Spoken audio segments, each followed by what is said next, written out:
All right. Doop doop doop. Let me put the music on and start a new game.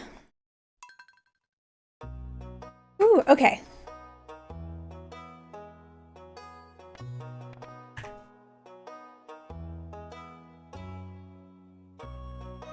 Oh, thank you. That was a mistake. None of you out there take the bar, pass the bar, do it. It is just infinite stress. Yeah. People tell me it's a big deal, but it feels like I don't know. I was preparing for it for so long that it's like you graduate law school and everyone's like, woo, and then you take the bar and everyone's like, woo, and then you pass the bar, and then you also have to get admitted into the state. So there's like 4 different stages where people are congratulating you.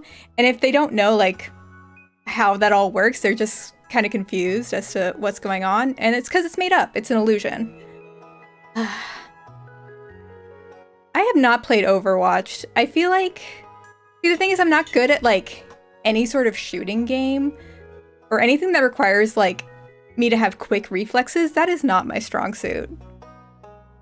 Yes, perfect score. Actually the first in history. It's never happened. It was incredible. All right. Farm name. See, our last farm name was our house name, but I don't think it's a good idea to dox myself. So I may just name it the same as my Animal Crossing island, which is because Margaritaville did not fit. I tried. Favorite thing. Yes, beautiful. No. Nope. Nah, we'll stick with that.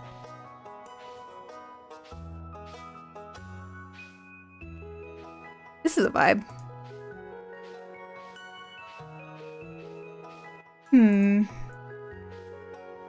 Actually, I kind of like that.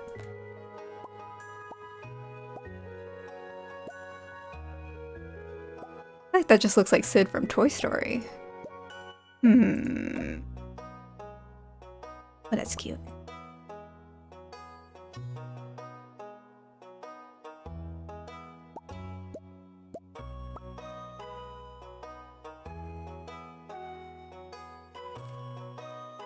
Oh, beautiful.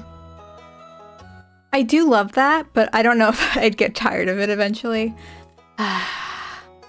We'll stick with none, just for now, but it'll be fine. Brown eyes is fine. Hair color is probably... I might make it a little darker. Ants color. Oh, that's cute. Yeah, okay. I think this is it. I think we did it. I think I nailed it. It's going good so far. Let me see. I've only done the standard one. I don't know if I should probably try something new.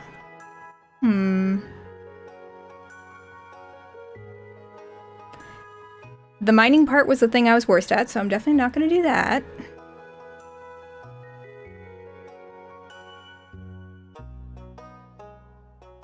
Okay, I live off a sprinkler, so that's definitely a no. I think I'll do the forest farm just to mix it up. Okay. And we nailed it.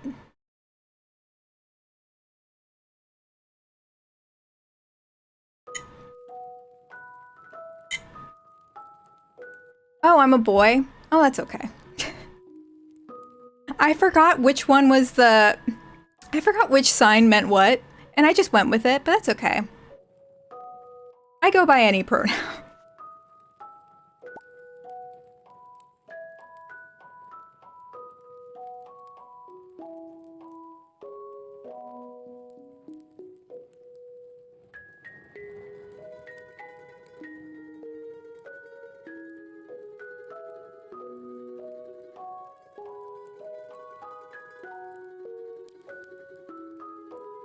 I'm already there.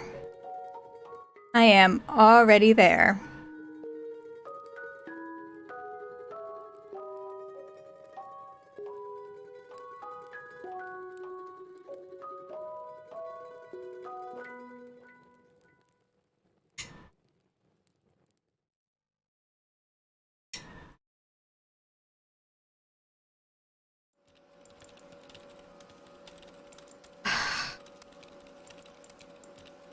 See, now that I actually work a job and I'm not a student anymore, this is like striking an uncomfortable chord with me.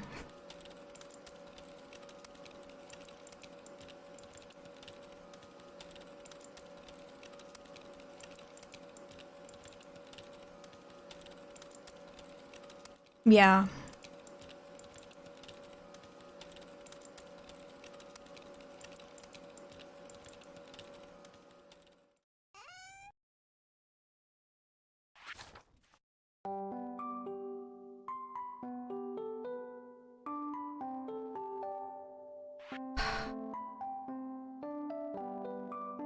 I fantasize far too often about just living the cottagecore TikTok lifestyle.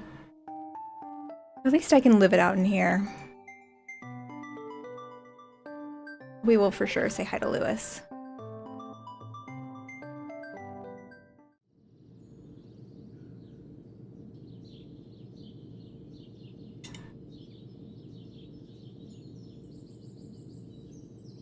But the game is an escape from all of that. You see, we have to start low so that we can go high.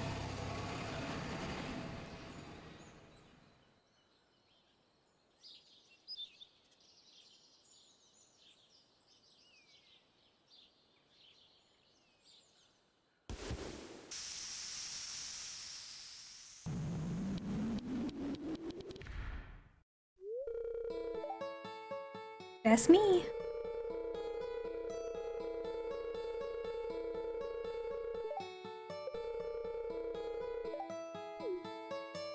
I don't know if I want Mayor Lewis in my house, but I'll live with that, I suppose.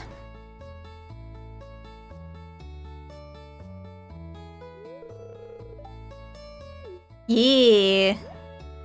Woo!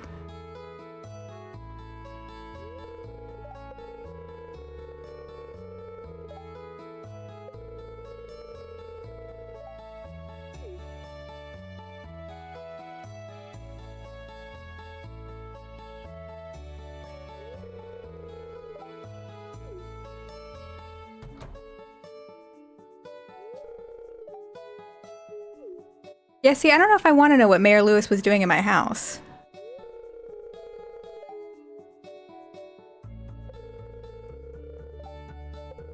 See, also in my previous save, I came nowhere near actually clearing out this whole farm. I know people do like really cute designs for their farms, and I did not.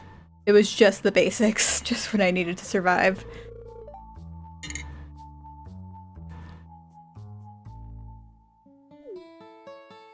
I mean, I think you should have the option to be a homewrecker in this game. I don't know why they left that out.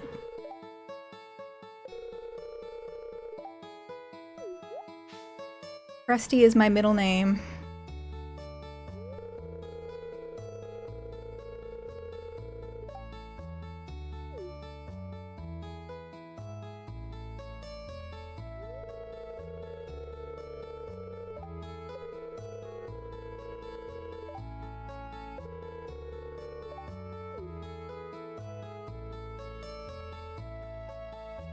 I haven't played Oregon Trail in so long, but I only played the iPhone version for some reason.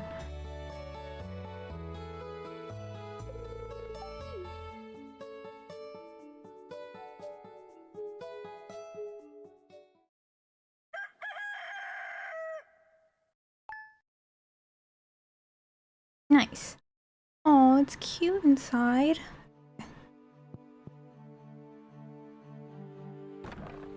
I see. Okay.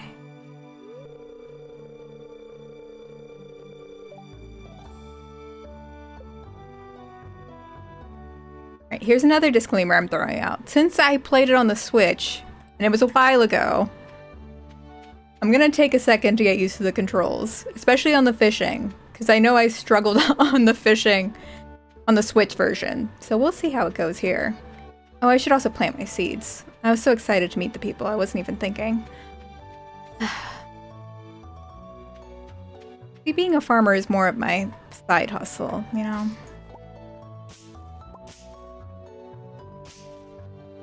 Ooh. I have my scythe. Yeah.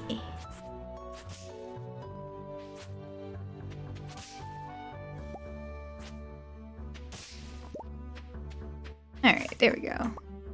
A good spot going.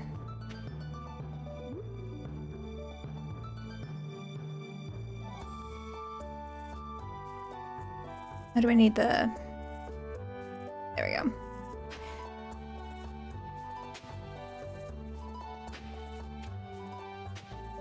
Or...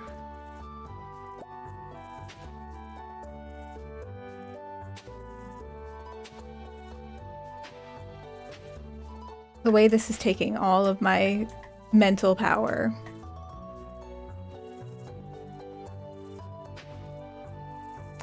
See, the thing is, when I would play with Dan, I would not line up my plants the way you're supposed to in like a logical sense. I would just throw them wherever the hoe fell down, like that's where they were planted. And it would drive him crazy. But I'm trying to be good for stream. I want to be a good gamer, so I'll actually put in effort to making the lines like straight and coherent. Okay.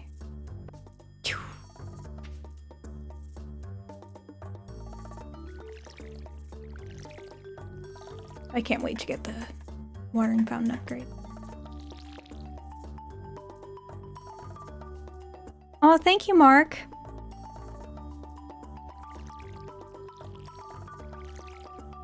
See, just a little bit more. Yep.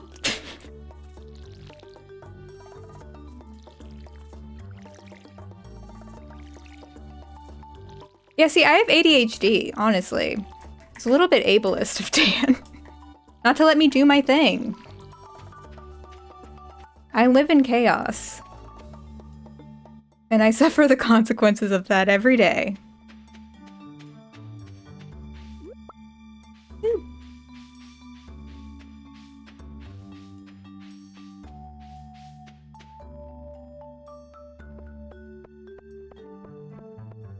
I really want to see Haley. Just because she's mean to me. What does that say about me? Oops, that's not what that is.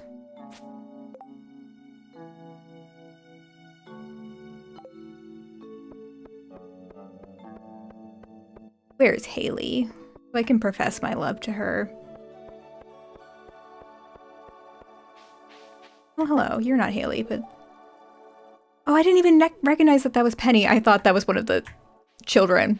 Okay, hi, Penny.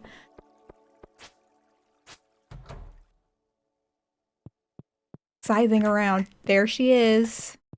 There's the babe.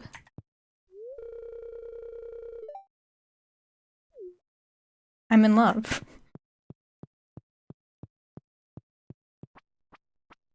The last time when we played, we married Abigail.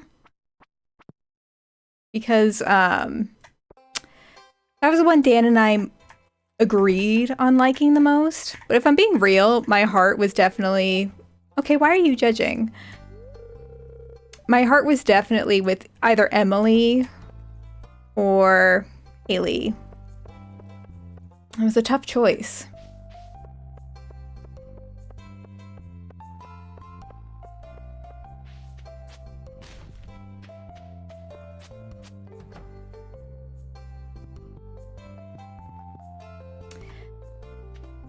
Wasting my time. This is a Stardew speedrun, don't you know?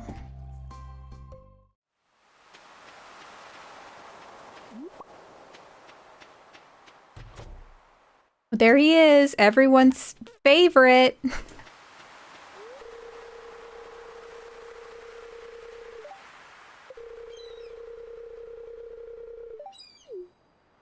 See, I don't get why Elliot is so underappreciated by the Stardew fans, because controversial opinion, when Dan and I played through this game, we thought Harvey was like the most annoying guy ever, and we were like shocked that everyone's simping over Harvey on TikTok.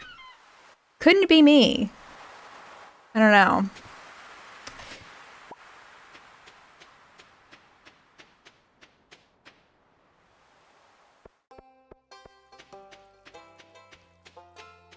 Speaking of, we probably should meet him. We're on a mission anyways.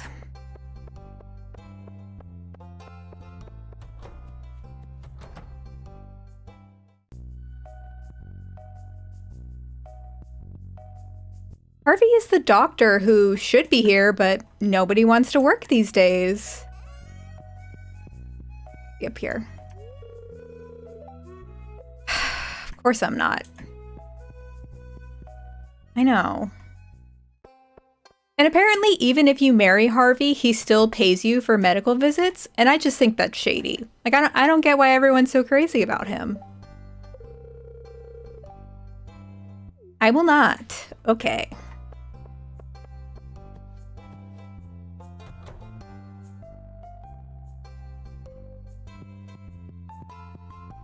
Hello, Clint. I need to stop pressing that button. I don't know what just happened there. Hello, Gus.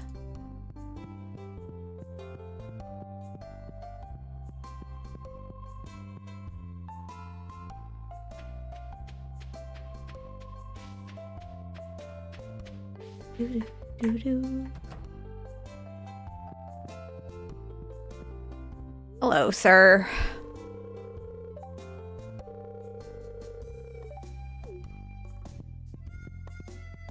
Can't say I disagree. Whoa. All right, the babe is working out. We'll have to meet him later.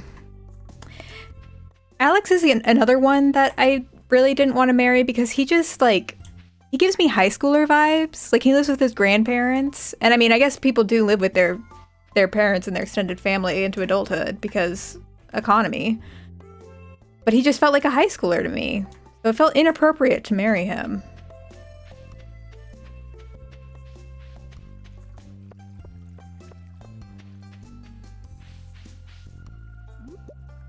We know who George voted for.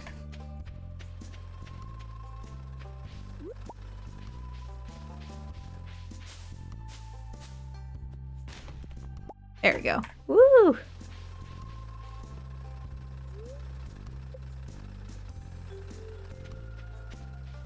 It's 3:40 already. My speed run is off to a bad start. All right, let's meet this chump. Oh, do I have to go around to talk to him, or is he only going to talk to me about business? That's Clint. Oh, hi! Thank you. I was actually really shocked at how well the Bad Cinderella video did. Because I was not sure, like, how much of my audience would actually care about musical theater, but I'm so happy that people are as invested as I am. Hey, Pam. Oh, see this is my waifu in the previous game. Yeah, she's a gamer. She's pretty cool. But been there, done that, so we're gonna find someone else to play. Yes.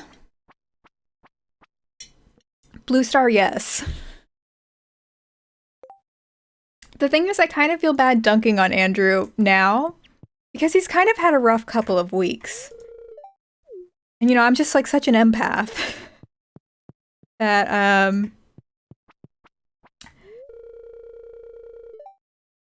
I kind of felt bad releasing the video when I did, to be honest. But he is still a person. I don't think I need to use a word there. I think my face said enough. That is such an honor. I love Jenny so much. I fall asleep to her videos every night. I don't think she knows that I exist, but that's okay. That's fair. She's definitely in, like, her, Drew Gooden, and who else goes in there?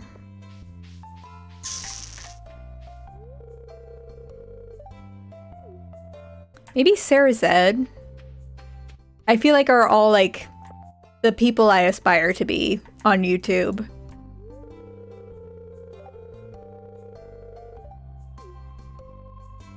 Alright, we already said hi to Penny. Penny.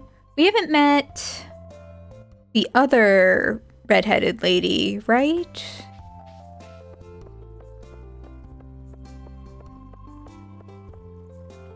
Sarah Zed actually commented on one of my videos.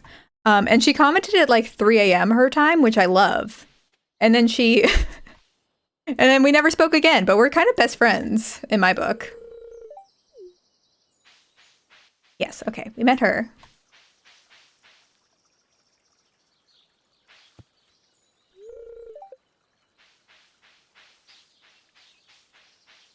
Yeah, I don't know if y'all have seen the reviews lately for Bad Cinderella, but they're not good. And as expected, of course Marnie isn't working. As expected, the reviews are not good, and the journalist just went crazy with the titles, like Bad Cinderella. The title says it all. I have to assume that that was part of the point in that naming choice. But oh man, the press has had a field day with that one. And I'm honestly curious how long it'll stay open. Which sucks because there are people who are like employed. But doesn't seem good.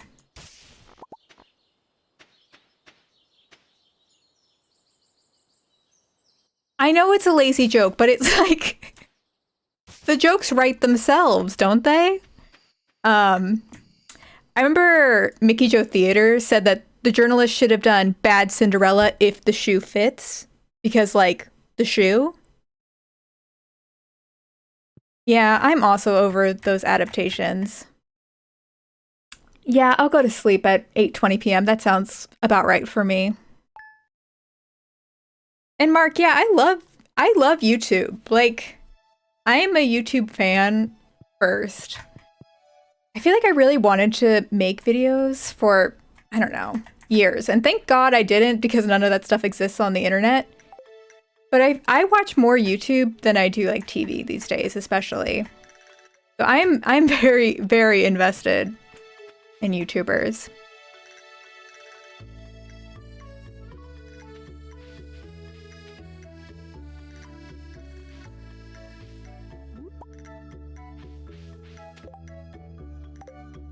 Well, I'm honestly glad that dwarves weren't in Bad Cinderella because I can't imagine that those would have been handled any more tastefully than any of the other marginalized groups that were featured in that musical.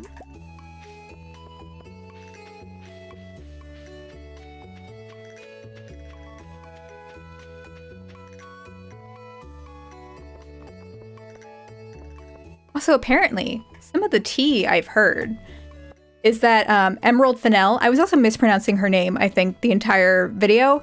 Emerald Fennell, I think she's no longer associated with the project, which, if that's true, bold, when I think that her her writing is like half the problems that the show has. But I also can't say that I blame her, you know? Oh, the funny girl drama was rich. Like,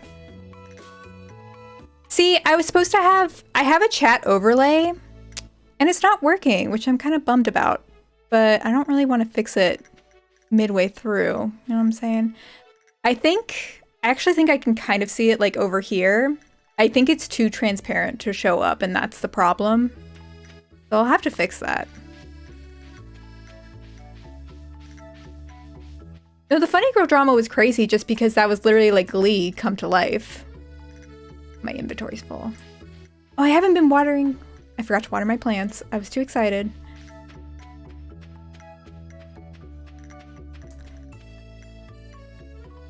I still think Beanie got done so dirty, though, by just everybody involved, seemingly.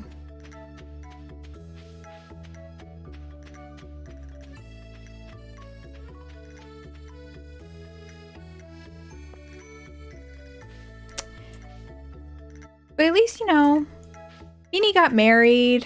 She seems to be, like, doing well for herself. And, like, she's super successful, so she'll definitely, like, do well. Like, better. She'll be better off without Funny Girl, honestly.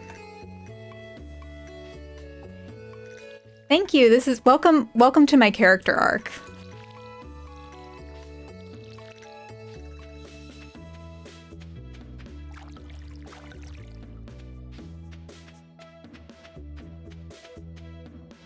But yeah, I'm still glad that y'all didn't have to witness my growth from the past, like, 10 years.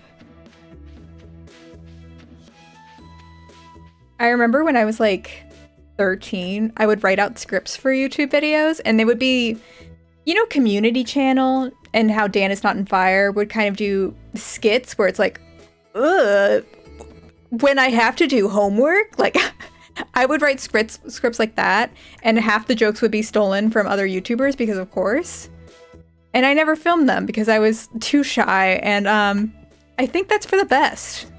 Because I probably would have said something wildly insensitive, just knowing 14-year-old me. Or just been cringy. Probably more the case. Exactly, that's what it all was. We don't need to relive 2013, you know?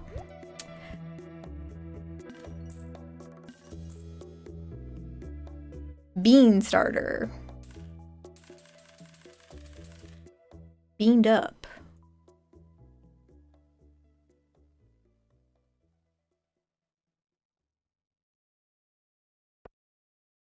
No, wait, okay. Struggling for a minute.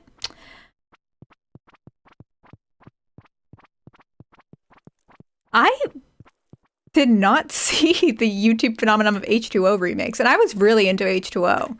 As you know, I made a series on my channel.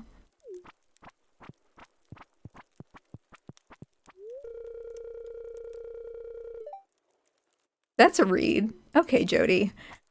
Oh, there's Emily. She's a babe.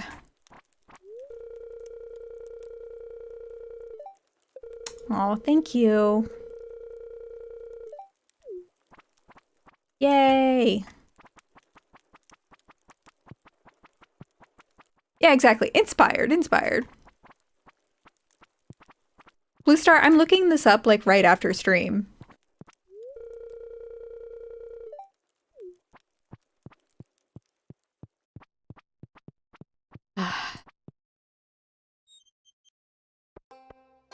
Children really were given far too much access to the internet. Alright, I just watered that. It's Clint. You know, it's Clint. I already said hi to Mayor Lewis. I'll say it anyway.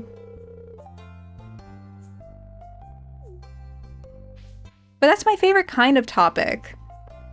The thing is, sometimes people in my comments, like when I made my American Girl doll video, someone was like, you should make more videos like this where you discover an obscure conspiracy theory that no one has ever talked about and you unpack it all. And I'm like, yeah, I agree, but that's very hard to replicate. So it's hard to find like obscure content by definition. So I'm always on the lookout. I've recently fallen into murder mystery party instruction videos that teach you how to make your own murder mystery. There's this like old guy from Wisconsin who has this crazy in-depth series. And I thought about making a video about it, but he's honestly just a delight. Like I could not in good faith make fun of him. And like, I don't know how I would make it an entertaining video anyways, because he already makes it entertaining. But his videos have like, the first one had a decent amount of views, but the other ones only have a couple thousand, and it's a crime. I should plug him somewhere, because he's doing the Lord's work. I remember it was always so hard to meet Sebastian because he never leaves his room.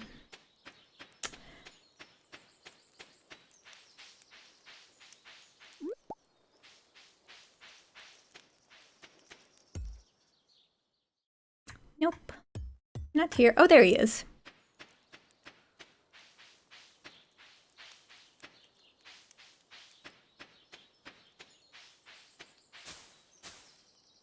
Ah!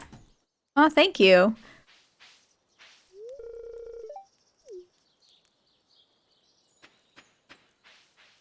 I like, as someone who has to hear myself editing, it's hard to describe myself as captivating.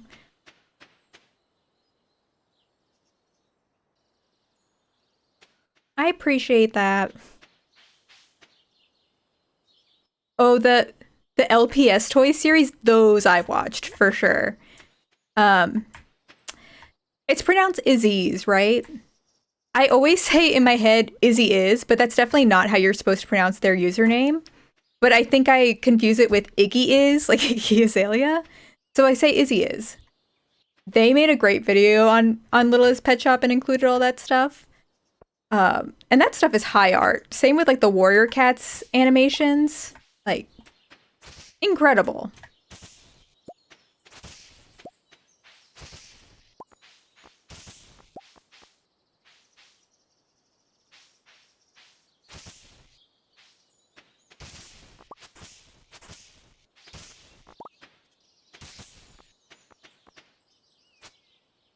How do I pick this up again? The thing. Do I need an axe? Oh, there we go. Okay. Am I gonna pick it up? I'm not gonna pick it up. We're just gonna...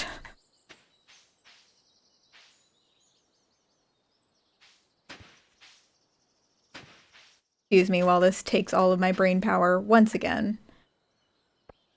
Need the pickaxe for this, right? It's slowly coming back to me. There we go.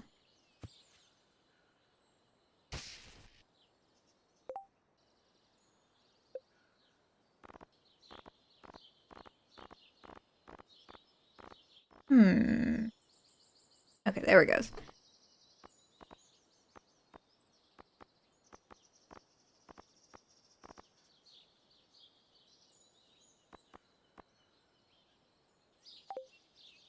Oh, my inventory's full. That's why it's not picking stuff up. I am just a silly goose. Okay. So it'll just be a little chaotic for now, but that's on brand.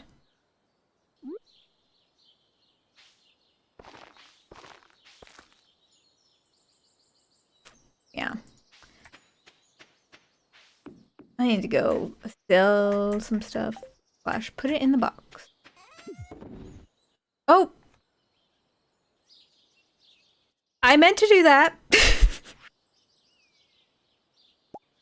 Oh, I can get it out. Okay. I was testing y'all to see.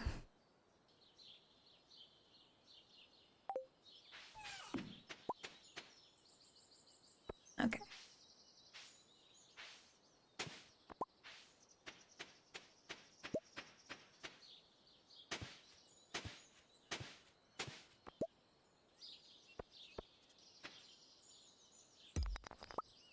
There we go. I'm remembering.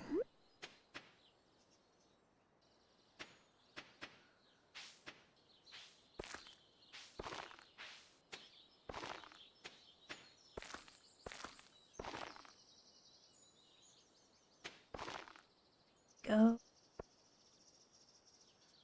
Being a farmer is hard work, as it turns out.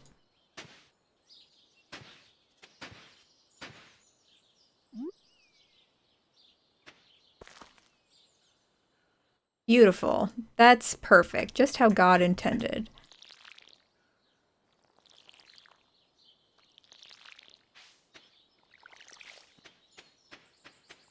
Maybe I should see, I don't remember Sebastian's schedule, but I should see if he's like out and about at night.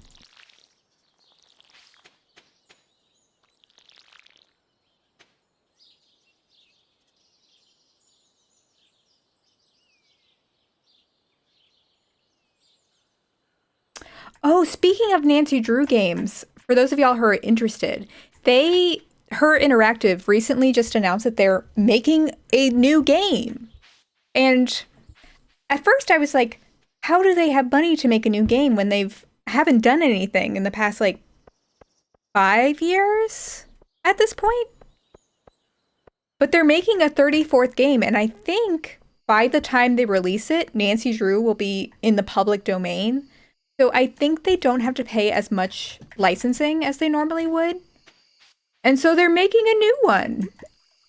I'm like, I mean, of course I'm excited because even if it's a mess, like, it'll still be fun. But I really do hope it's good. Yes, exactly. They heard they heard the demand and they're responding to it. It's actually one of the people I mentioned in the video. I'm blanking on her name, but she was in the marketing department at Her Interactive. She commented on my video. And she said that she liked it, so. Point and click adventure games do need to come back into fashion because those are the only video games that I am good at. Rude. I guess I'll go back to bed. Yeah, but for the Nancy Drew thing, so they released a teaser, and then they also had on their website, I don't know how coding works, but they had images, like promo images potentially, that weren't technically accessible, but I guess if you go into the code, you can see them. And in the code, they had a thing that was like, happy sleuthing. So they're in their Taylor Swift era, and they're like dropping obscure little hints for everybody to find out, and I love it. Again, I don't know who is there, who is making it, but it'll be interesting. All my stuff.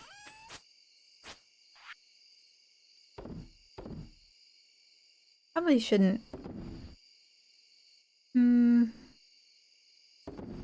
Yeah, I'll sell it. The list. I do watch Snuggly's videos. I actually, I think I plugged her in my Nancy Drew video. If you don't watch Snuggly, you should if you're like interested in Nancy Drew stuff. I really like her. She does comparisons of how the Nancy Drew books compare to the video games. And I really like those. Hello. I did play the new Monkey Island game. It was really fun. I didn't really remember the original Monkey Island games that much. So it was kind of like a new experience for me. But that game was super cute. Yeah, I haven't watched it yet. But I know exactly what you're talking about. Yeah, Snuggly's good. And she has like a really thick Canadian accent, which I love. Just always adds to the creation. Oh, thank you.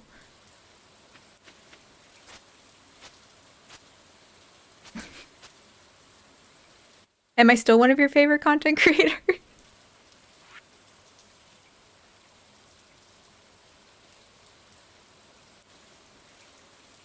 Yes, I definitely need my inventory expanded. What was I gonna say? Oh yeah, someone in my comments, in my YouTuber tour videos, because I mentioned that I'm from Baltimore, they were like, "Oh my God, I didn't realize that you were local. I thought you were Canadian." And I don't know if I should be insulted by that. Do I give off Canadian vibes to anybody? Welcome, welcome to Maryland. Don't say yes. Is this a conspiracy theory going around? Actually, you know what? I'll claim that I'm from Canada. Canada's going a lot better than being an American these days.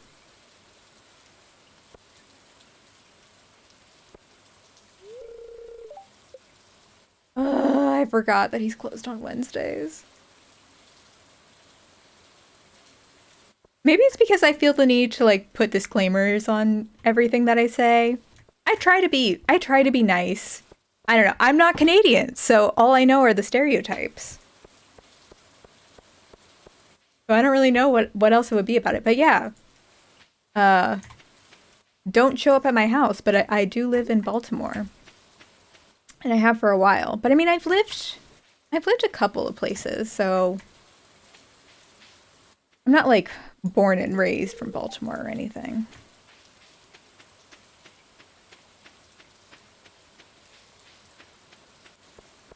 Why is there no music? Right? I mean, I would do that, and I don't even think that's a Canadian thing. Why is this? Did I mute myself? Hang on a sec. I think I may have messed up the sound on my...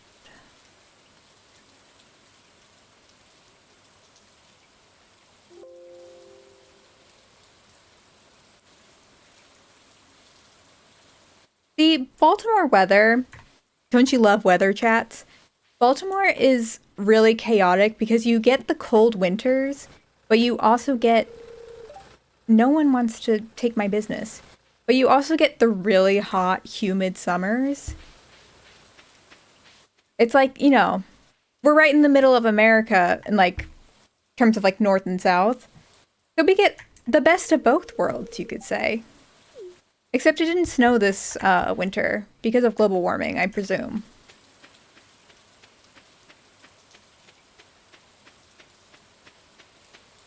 Maryland's okay. If you go to law school, you'll learn that Maryland has like some really weird legal rules that a lot of other states don't have. So I have weird feelings about Maryland from that perspective, but that's only relevant to like law nerds like myself. I lived in Fort Worth. See, I'm from the South, technically. I was born in Atlanta. I lived in Fort Worth, but I haven't. That was when I was 5. So I don't. It'd feel weird if I said I'm from like Georgia or Texas because I'm not, and my family's not from there. Yeah, yeah. I think I did have like a little bit of a Southern accent when I was really small, but my parents. I don't know if this is. I don't know if we need to cancel my parents over this, but they discouraged me from maintaining my Southern accent because they said that it might make me sound stupid.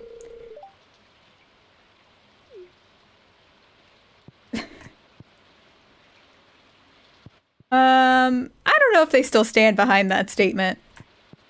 I know. So problematic. They're from California. What do they know? They're a bunch of elitists. But obviously I was like 6, so I wasn't going to keep the accent anyways.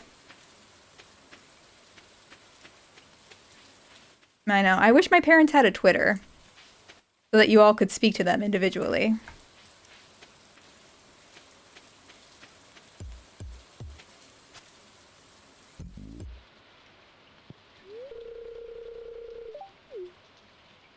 Sure.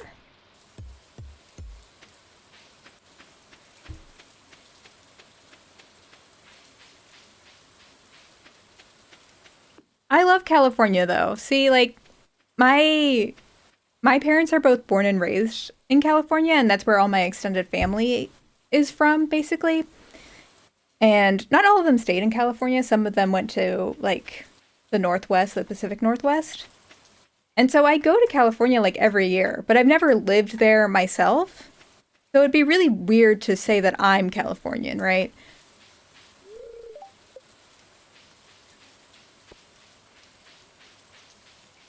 But it has a special place in my heart. And one of my really close friends actually is abandoning me and, and moving to San Diego very soon. So I'm going to be there all the time.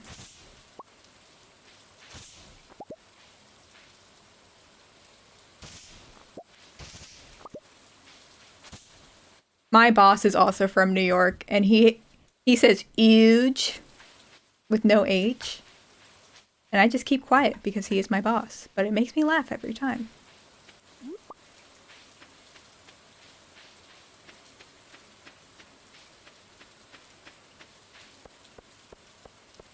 Because I lived in Germany for a little while and I went to an international school where it was like kids from all over basically. And me being an ignorant child, I was like, wait, do I have an accent? And everyone was immediately like, yes, yes, you do. Because literally everybody does. And I was so shocked by that. I'm like, everybody doesn't think and sound like me? Can't possibly be.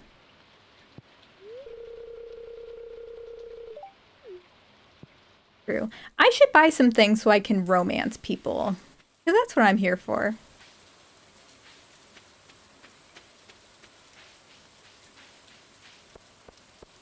I don't know what a mook is. I I was pretty good at German while I lived there, but because I haven't had to use it in a while, I've forgotten a lot of it.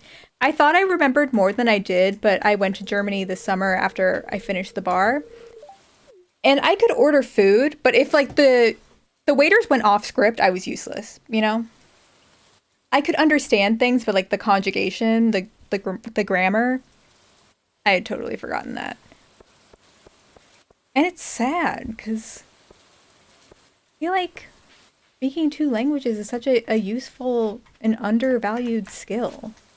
But I didn't maintain it at all.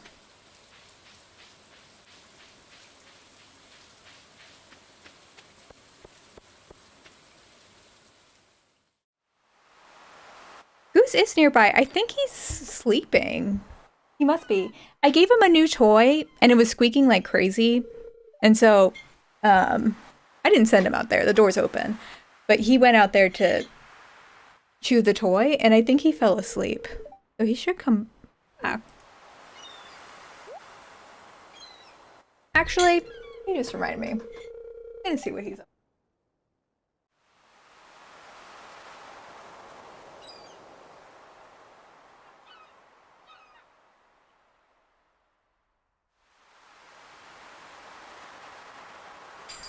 He's arrived. The sleepy boy.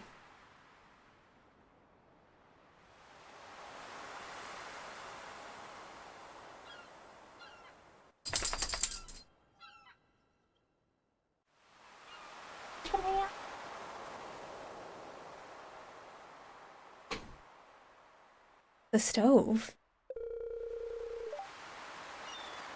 Oh, yeah. I forgot that Goose almost killed himself and set the house on fire. We did like the DNA test. He is part Chesapeake Bay Retriever, and the other half is like a pit bull mix of like a bunch of different things. We actually think it was like a Lady and the Tramp situation because his mom's side is like purebred, apparently, and his dad is just like a big ol' mutt. Honestly, it's just a matter of time. The thing is, I have a theory that Goose kind of operates the way the toys in Toy Story do, where he's helpless when I'm around. He's not a smart boy, bless his heart. But when I'm gone, I mean, I've said this on the channel. He can open the fridge by himself. He can turn on a stove by himself.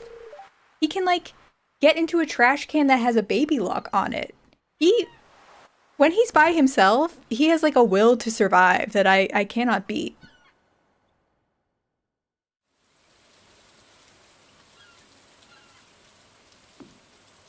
He went back to the couch. Very weird. Normally he's like right by my feet at all times. Oh, there's Bastion.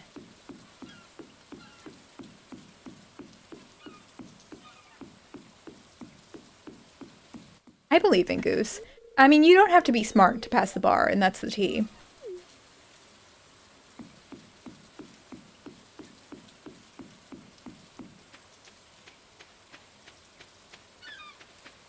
You can tell him that he's a baby genius. He tries his best.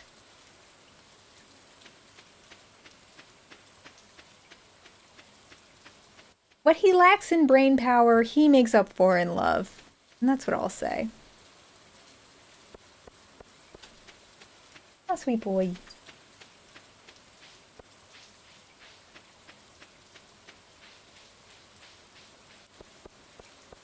I would watch a show about Goose, attorney at law. It's still what can't sell. But I really need the extended inventory. Why would he betray me on a day like this?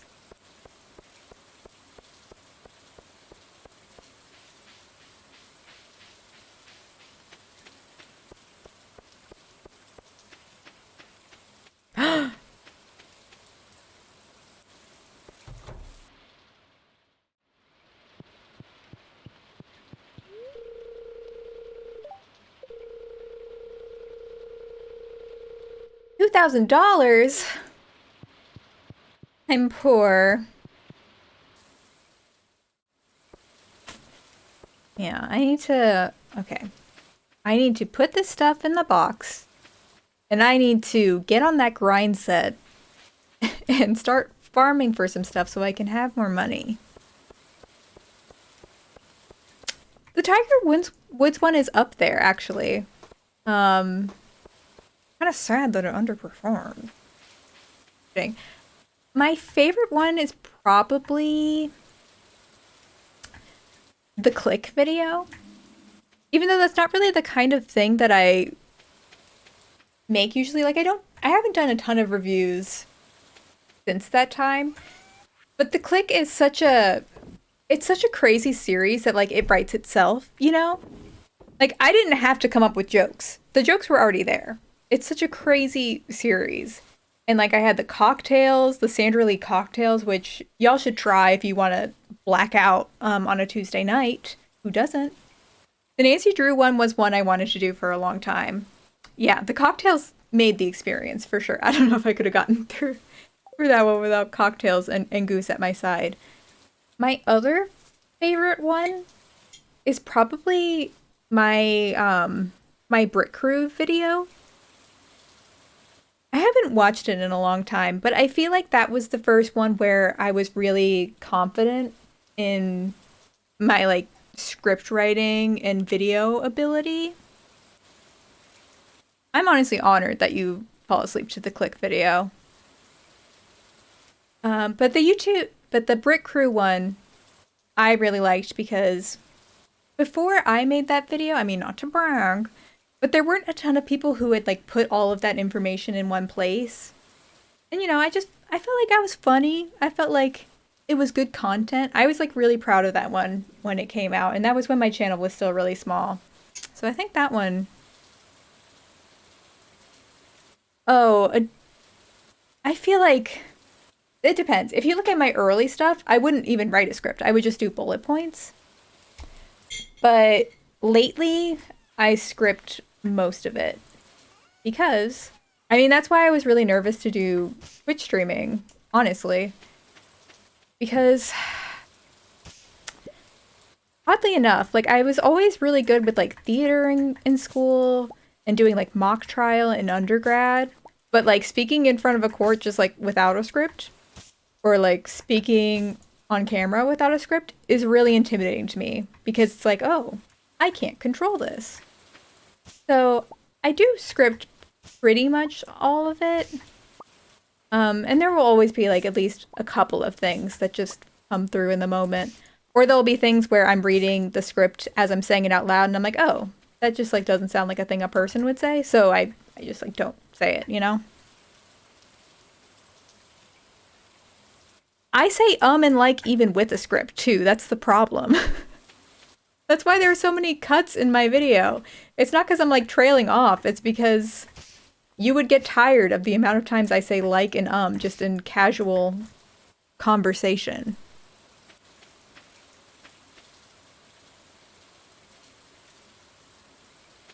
The YouTuber tour one was fun. You want to know a fun fact, actually? A a tour company, like a YouTube tour company, actually reached out to me after that video. And they were like, oh my gosh, such a throwback to when like some of us worked at Full Screen and all of these like they called it like non-tour tours were put on. And they said if I ever wanted a ticket to one of their events, I could come. And I'm actually kind of sad that I didn't because they, I think, ran Creator Clash. And I don't know if the Creator Clash would have been like fallen into that because I feel like Creator Clash is a big event compared to some of the other things that they host. But I was like really flattered that they saw it and they were just like having a good old time laughing at it. Right? I Some of the emails I get, they delight me.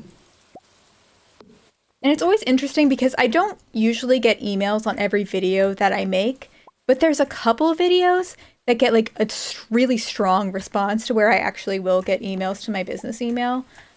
Especially the Alabama Secret Society one. I get so many emails from people who are either current Alabama students or old Alabama students telling me their stories about the Alabama Secret Society. Because they just need someone to share it with, and it's not really a thing that's talked about outside of Alabama. And it's crazy. It's a crazy story. The Taylor Swift one was another one that I got a fair amount of emails from. I was kind of nervous. I was really worried that the Swifties were going to be mad at me for that one. But the emails I got were positive, and they were from Gaylor theorists who disavowed TTB. And they had like some really interesting insights as well about like TTB's sort of early career. I mean, it's a secret society, but it's a secret society. Like, the administration has all but acknowledged that it exists. The Crimson Tide, the student newspaper, is writing about it like every year. It's such an open secret that it's crazy that the school doesn't just like go, hey, we know what the fuck you're doing. Maybe pay some like admin fees because you're an organization on campus.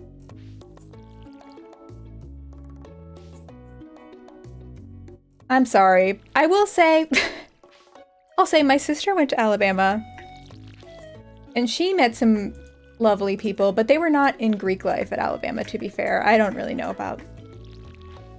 I don't know if I really would have joined Greek life. I mean, I couldn't have afforded it if I went to Alabama.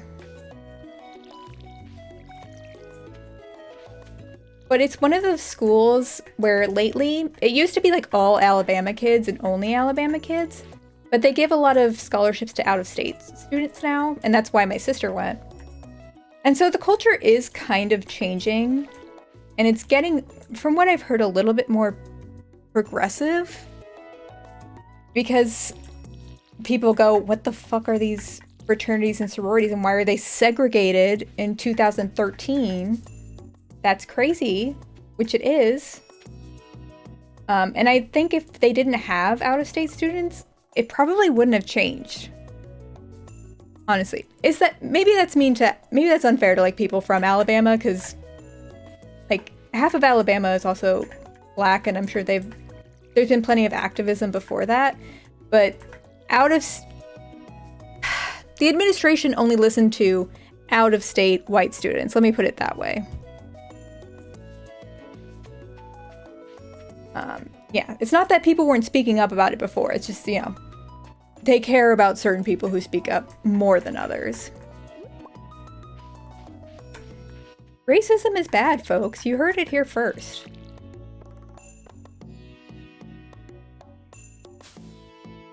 That being said, I was in Greek life. But not in Alabama, so it's a little bit different.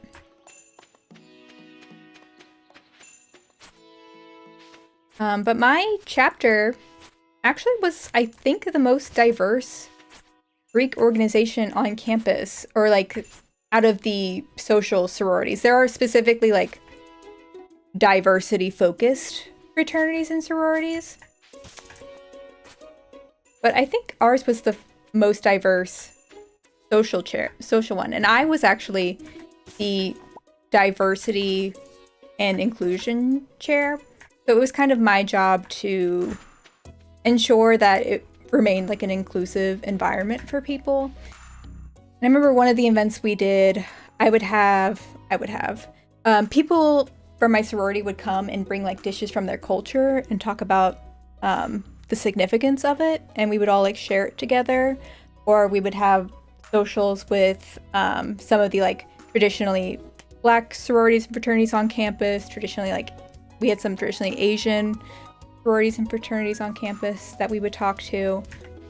So, I mean, my sorority had problems, but I do think we tried much more than it seems the Alabama sororities do.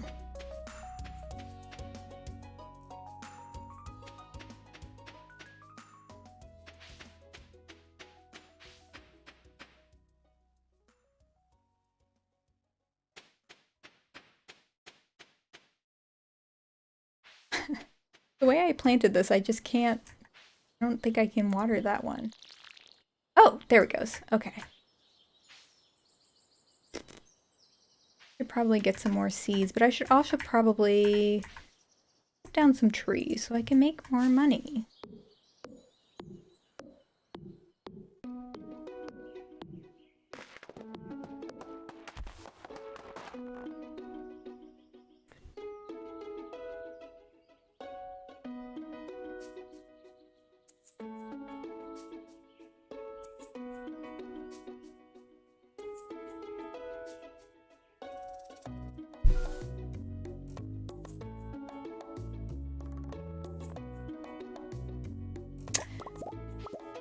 my headphones were off, I think ever since I went to go check on Goose. And I was being so brave this entire time.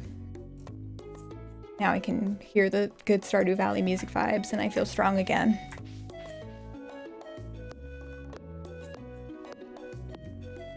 Whew.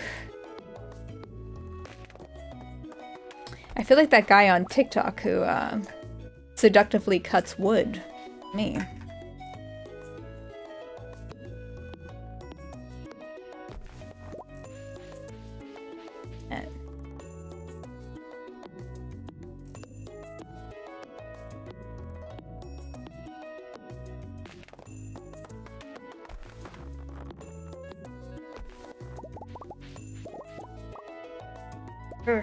Give it to me.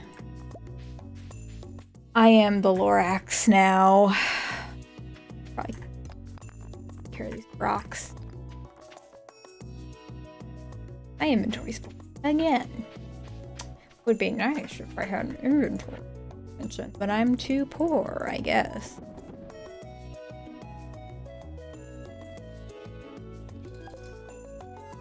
No, thank you, because I have like such an individuality complex about my video ideas.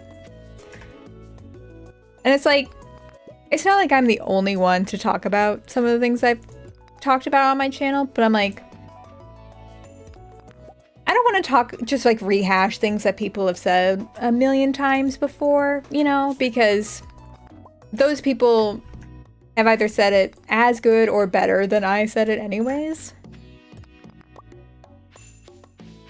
So I always try and be creative with my video ideas. That's like really important to me.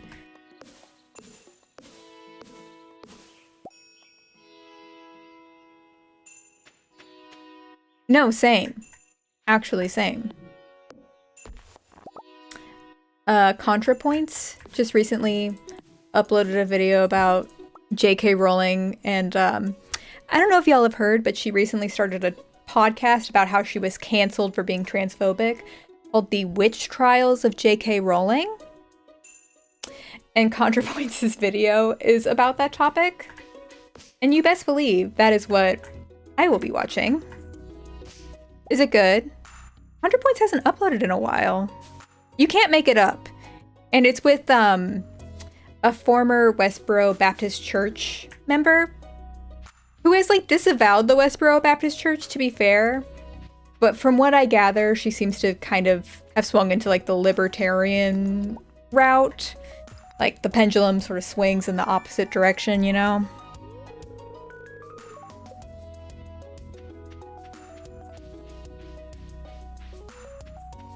ContraPoints actually lives in Baltimore too. Maybe her and I should be friends.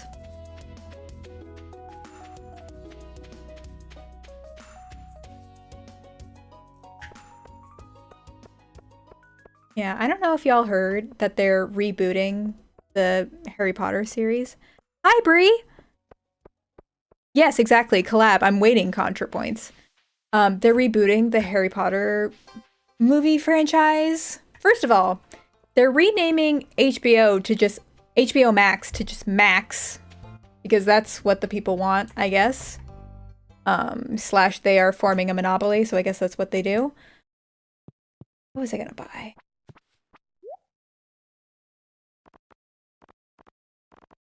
I shouldn't buy those because... And then they're remaking the Harry Potter series, and I mean, I'm not gonna watch it. It's like, it's not a thing where you can separate the art from the artist, and it hasn't been for a while. And I don't even think it's gonna be good. I feel like it's way too hard to separate, like, Daniel Radcliffe and Emma Watson and Rupert Grint from those roles. No, you want to know the crazy thing? The PR people for Warner Brothers, at the press release when they announced that this series was happening, people were like, oh, well, what about J.K. Rowling being a massive bigot online? What are your thoughts on that? And they were like, this is what they said. That is a very online conversation, very complicated and nuanced, so we will not address it here. But we'll just say that Harry Potter the series is all about love and acceptance. And that's all they had to say. And I'm like, okay, well that, if I had any doubts, that just solidifies that I'm not watching it.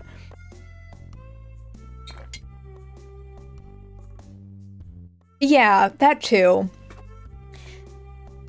I don't know if y'all have watched like Sean's video on the various ways that the Harry Potter series is problematic and has not aged well. It's just, yeah, it's not great. The names of characters are not great.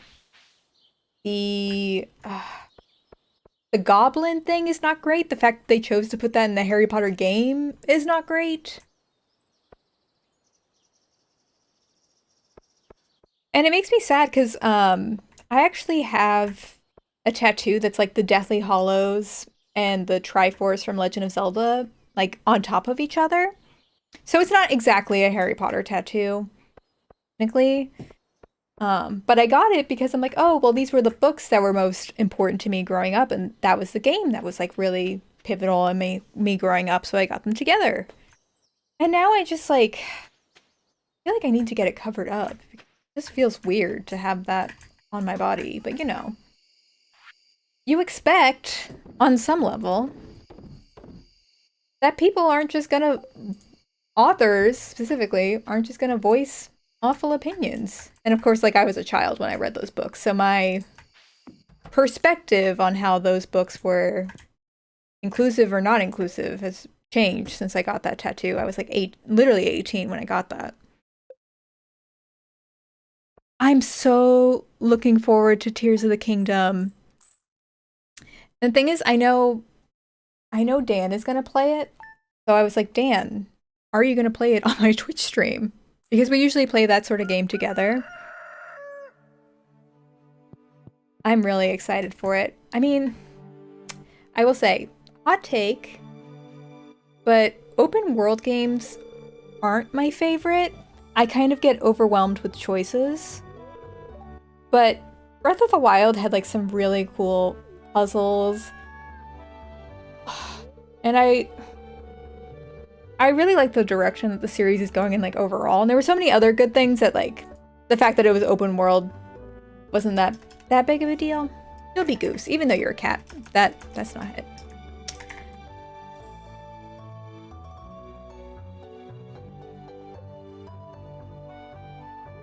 Yeah, I only watched the most recent trailer that they put out because I try to avoid trailers for a lot of things.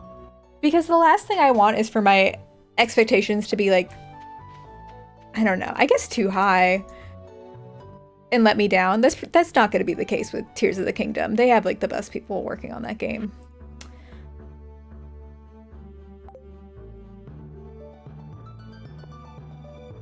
But I kind of just want to go into it like with a fresh new experience.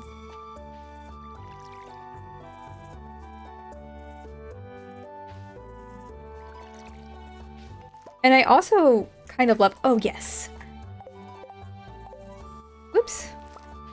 I love how they've sort of implemented this Smash Brothers stage level into the game with like these high platforms in the sky. Like the work is done. There you go. That's your Smash Brothers stage. For whenever they make a new one. If they ever make a new one. I'm sure they will. That's the other thing. I keep wanting to get my own Switch. Because the one we have is technically Dan's. And when he's hanging out with his friends, he'll take it with him. But then I'm like, oh, they're gonna make a Switch 2 like any day now. I shouldn't buy a new Switch. And then they don't. I've been saying that for 2 years and I still don't have a Switch. I could have just gotten one at this point. Yeah, open world games, I just get overwhelmed by the choices. I like more narrative-driven games. Like the games I play, oh my god, open up. The games I play most of the time, Phoenix Wright, Professor Layton. Of course I play Phoenix Wright because I'm an attorney, right? Danganronpa, like point and click stuff, puzzle stuff. And then occasionally I'll play Zelda games. I'll play Stardew Valley, I'll play Animal Crossing, the Nancy Drew games. Don't you have work to do?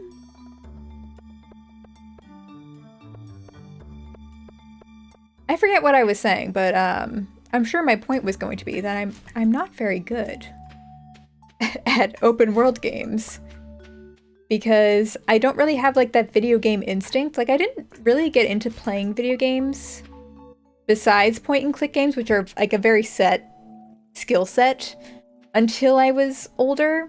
So I feel like those like muscle memories you adapt when you're younger, I don't have those. Does that make sense?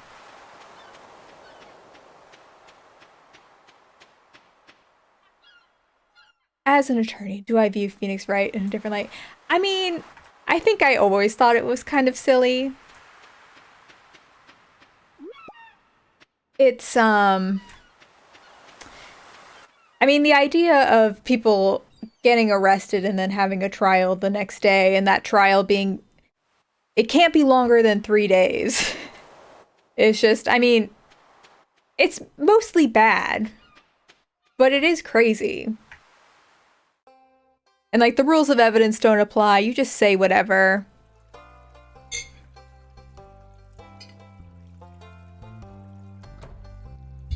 And you have to like always find a different person who committed the crime or else your person immediately goes to jail even though there's so much contradicting evidence. Maybe that actually is realistic, honestly. Take that, child. Yeah, I don't think my views have changed necessarily.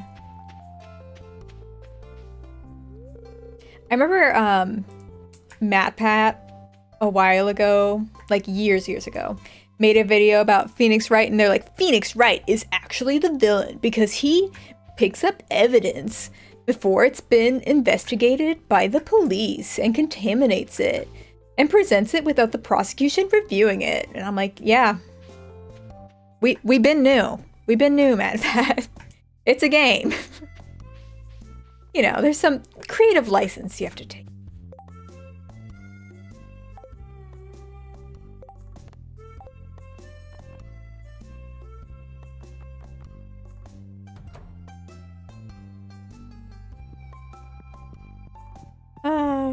MatPat has a special place in my heart, though, if he doesn't make me laugh. My white whale of a case.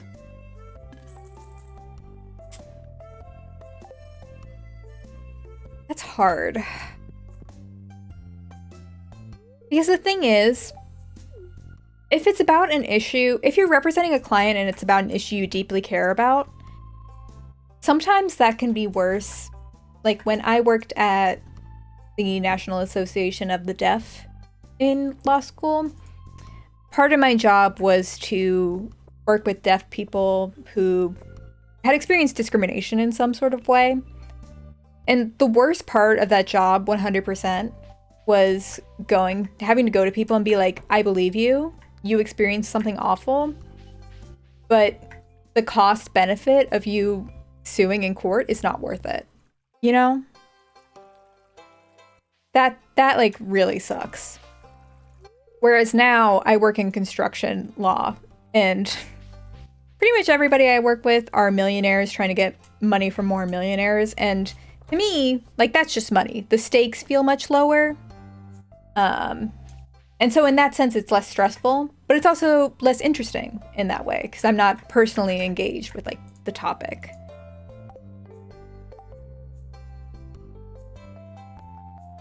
Oh, I haven't even tried fishing. Let's do that.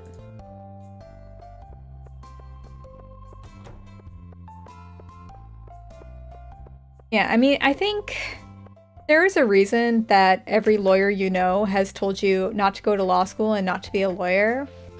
And the number one reason is because they're gatekeeping and annoying. I say that as an annoying gatekeeper. But two, the other reason is that there's not really a way not to get burnout as an attorney. And so you kind of, to a degree, have to be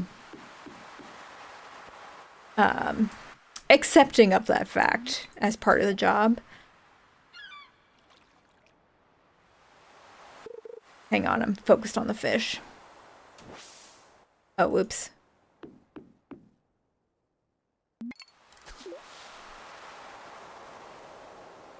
Give me a second to work out these controls, and I'll come back to that serious conversation in a minute. Uh, uh, uh. I got too enthusiastic.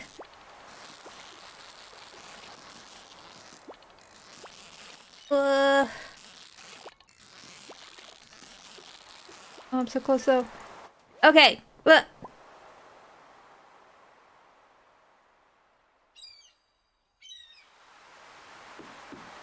Yeah, I work in construction law not because not because it was like my passion.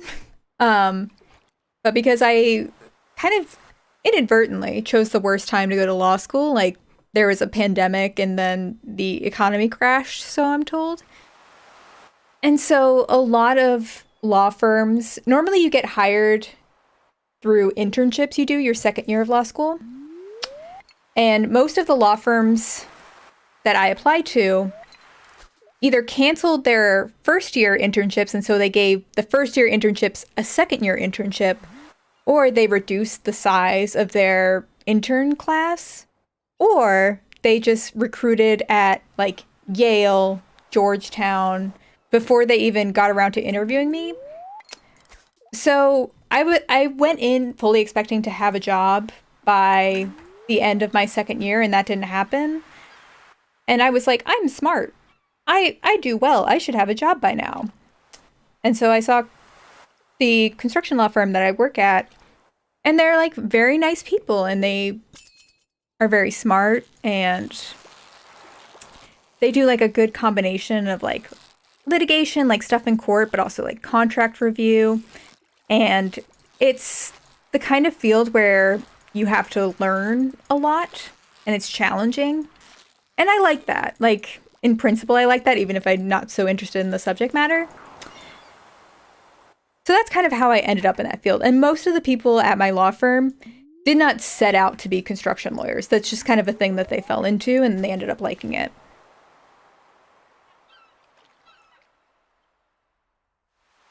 And honestly, that's the case for a lot of lawyers. Their specialty ends up just kind of being the first thing they get out of law school.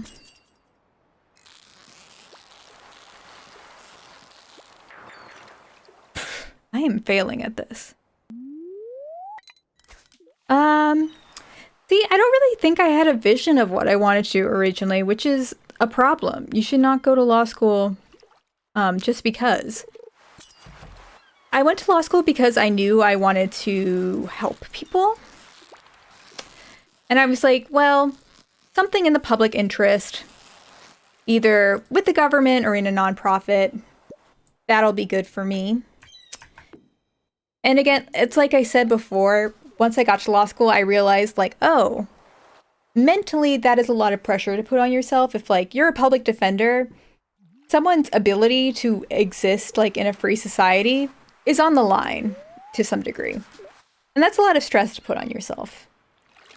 And I think I kind of got scared of that. So I applied for a public defender position. I applied for some nonprofit jobs, but they didn't really pan out, unfortunately. And my friend is a public defender, and you know, she does like amazing work, but she is tired and she's not paid a lot. And she sees some really shitty things happen, and sometimes she can't like help, you know, because the legal system is designed to benefit people more fortunate than the people she's representing.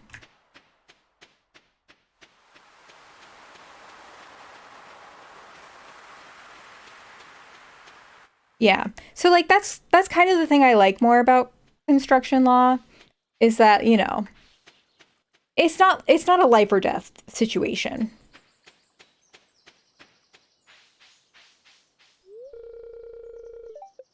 I need to start looking at the times more.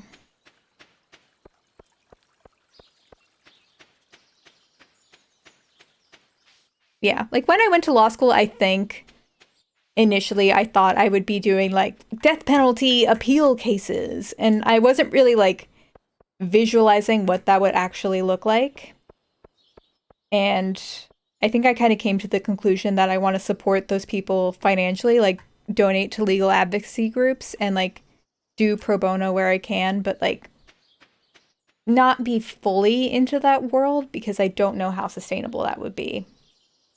But I mean, I don't know. I'm only, oops. I'm only 24. So my legal career is young and there are lots of pathways I could still go down someday.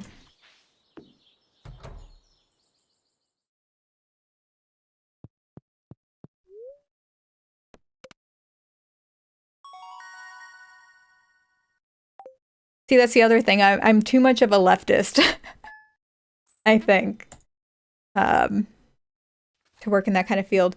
You know, my Dan, his family has connections to the district attorney, like the prosecutor's office. And when I was like really struggling for a job, they were like, "Oh, we can get you a job as a prosecutor if you're interested." And I was like, "No, I will take the risk of not being employed over being a prosecutor." So if you want to know the one thing I would never do, it's that. Not putting people in jail.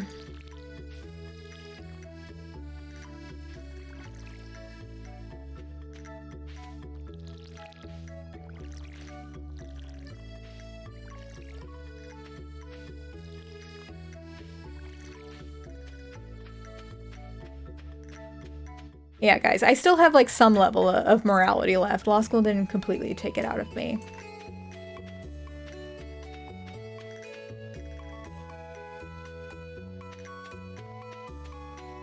And I'm sure like a lot of you, I have family who does not share my beliefs, so it's a real fun Thanksgiving when those conversations come up.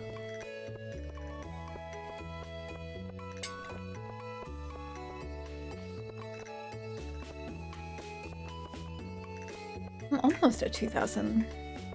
Let me see if that geode is something I can sell and then try and get that backpack.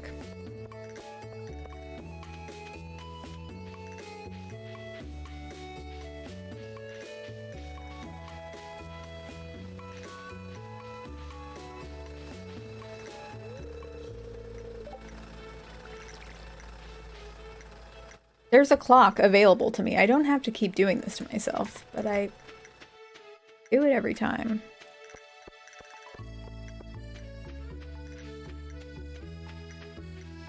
So, in summation, if you, or someone you know, someone you love, is considering going to law school,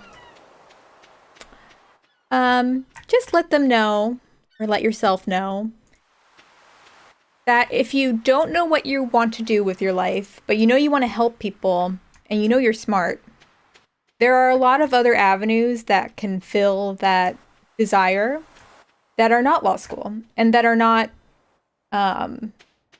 even going to higher education, because higher education is really expensive, right? I was fortunate enough to get a full ride to law school, so, and that's not the case for most people. Most people, I think the average is like $100,000 in debt. It's crazy. I do not recommend that to anybody. But I would recommend, if you could, working in a law firm or working at the public defender's office or something as a legal assistant, as a paralegal, and just like seeing what they do. Because when you ask lawyers what they do, they don't tell you. I mean, I feel like I probably haven't even explained what I do. Yeah, exactly. You may be eligible for financial compensation. But yeah, I feel like when I went to law school, I didn't know what a day-to-day life in a lawyer looked like. And I think that's the case for a lot of people. If you're considering going to law school, just follow around a lawyer for a while. You don't have to ask them, just do it. And, you know, there are some people who love it. It's like a very high energy job. It's a job where you always are having to learn. You're on your feet. You're never bored. That's never something I would say about being a lawyer. But whether you're working in public interest or you're just like a corporate attorney, it's a job that demands a lot of you. So if you don't love it, it's not worth it. I wish I could dress in anime colors. I actually, I don't think I ever did on my channel. But I used to have like, you know, the e-girl like streaks in the front of your hair. I had those. I had like a pink moment going on, and then I had blue hair for a while, and I had to, I mean, they didn't make me. I changed my hair color for my job interview and then changed it back when I started practicing law. Not because my law firm would give me a hard time about it. They're actually like, I wear jeans and a t-shirt to work most of the time. Like, they don't care. But judges are old fucks, and you kind of have to appeal to what they want. I know, I was the blue-haired liberal girl. It was my dream. And like internally, that is who I am. If I could have like pastel hair with like no consequences, I would do it. 100%. Alright, I know I should probably save this gold, but I want the extended inventory, so I'm just gonna see if I can... Can't sell it! Can't sell you. Yeah, they expect a full suit, and oftentimes they'll tell you, like, we know it's sexist, but you should probably, if you're a woman, wear a skirt and pantyhose instead of a pantsuit, because not every judge is gonna be down for that. They're like 30, 40 years behind the rest of the world. It's kind of crazy. So you have to have some level of tolerance for that. Which luckily I do, and I don't take shit from people. But not everybody's willing to do that. No, actually, I was in a mediation a couple months ago. And the mediator was like this guy, he was like the descendant, first of all, he's the descendant of this guy in like a major Supreme Court case, which is only interesting to lawyers. He's the descendant of Marbury in Marbury versus Madison. And he's like this super established lawyer, super famous. He's done all these things. And now he's a mediator because he's like older. And we go mediate with him. And I go with my older coworker, who is like an older white man. And we had spoken over the phone, this mediator, and everybody. And we go in there, and we're mediating, we're doing the thing. We're in separate rooms from the other side. And at one point, the mediator pulls in, and he's like, to my coworker, Steve, that's not his name, Steve, come out and talk with me. And so I don't really have time to react. So he pulls Steve aside, and my clients are like, what does that mean? Like, what is that? And I'm like, I've only been an attorney for what, like 2 months at this point? So I'm like, and then he comes back, and then he goes to talk to the other side. And on the other side, there's this guy, we'll call him Mark. Mark is like the main guy who has been on the case from the beginning. And there are these other two chumps who are from a big law firm, who aren't super involved, but they're there because they're from a big law firm and they're scary. And so Steve, that was the mediator's name. No, I didn't give the mediator name. Mediator comes back and he's like, oh, I just talked to all the attorneys on the other side, just like I talked to all the attorneys here, and blah, blah, blah, blah, blah. And I'm like, oh, that's weird. Because you didn't talk to me and you said all the attorneys. And then he does it a second time. And I just sit there because he's like calling my coworker by name. So it feels weird for me to get up when he's not addressing me, right? And then eventually, mediator comes in and he's like, all right, this is going nowhere. Steve, my coworker, let's have all the attorneys get together and discuss things. And I go to my coworker and I'm like, hey, can I come with you? And he's like, yeah, of course. And so I go with him. And Steve and Mark, the guy from the other side, they talk because they're the only two who really know what the fuck is going on. And the other two guys from the big law firm just sit there, and I just sit there, just like everybody else. And then the mediator, after that, does it another time. And at this point, I'm like, okay. He fully thinks that I am my coworker's secretary, 100%. And I remember I told that to my coworker, and he was like, really? Because, bless his heart, you know, he's a man, so he doesn't notice these things. And so eventually, I like work up the courage to talk to this man. And I'm like, my voice gets really shaky in confrontation, so I did not sound as cool and confident as I'm telling it to you now. But I try and as calmly as I can be like, hey, mediator, just so you know, because I know we haven't met before today, I'm an attorney, and so if you could like include me in things, I would really appreciate that because I can't know what's going on if you're like having these side conversations with my coworker, and I don't know what's going on. And then right as I was saying that, someone from the other side comes out, and I'm like, well, I said my thing. I'm just gonna duck out, and I'm also on the edge of crying, so I'm like, I'm just gonna walk away because I did the bravest thing I could possibly do. And then so I go back in with my client and my coworker, and then mediator comes in and he's like, "Oh, did you want to continue our conversation?" And I'm like, "No, no." He's saying this like in front of the client, in front of my coworker. I'm like, "I'm good. I said what I needed to say." And he's like, "Oh, well, I don't think I understand then." Which, what does that mean? And so I go back and I basically repeat the same thing that I said because like I'm not gonna say, "Oh, I think you're being a misogynistic fuck," because I'm trying to work with this person and that's not going to get me anywhere, right? Um, and so I repeated myself and like that was kind of that. And then my coworker at the end of the day was like, "Oh, I'm sorry that that happened and like I'm proud of you for sticking up for yourself." But that was kind of it. And it was like it was really a bummer because I know in like my heart of hearts that that guy thinks that I'm just like some weirdo because I spoke to him and like sounded like I was gonna cry. And it's like because of something he did, right? It sucks. But if you don't say something, you know, nothing's gonna change. So that's a forewarning. I mean, I guess that applies to any workplace you're gonna meet sexist old fucks, but that's a thing you have to put times.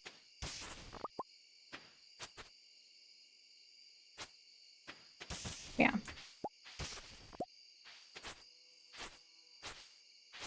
Yeah, if you ever meet the descendant of Marbury from Marbury versus Madison, you know what to do.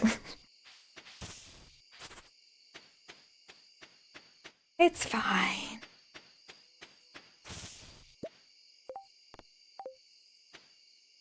Oop, there is a rock there.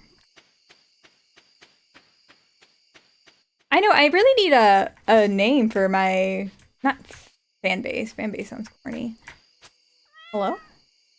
Oh, that's my cat. I thought that was Probus.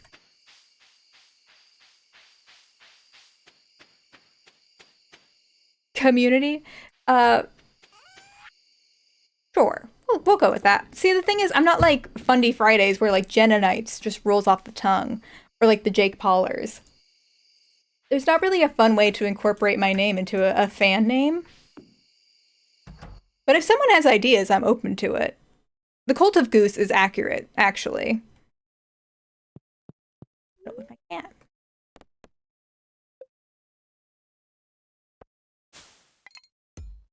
I'm rich.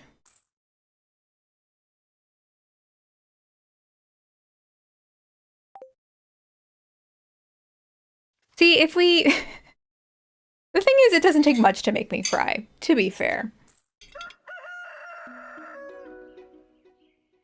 But I didn't cry until I left. I left for the day. So I'm very proud of myself for that. Norgang? That might be something.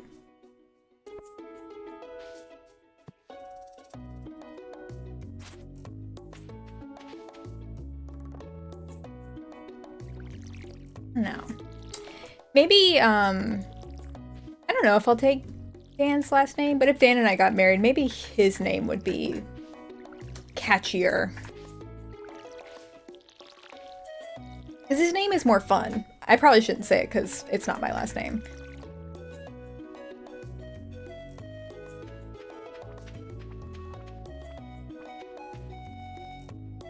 Yeah, Norgangs. Smash that subscribe button. Smash that like button. For sure.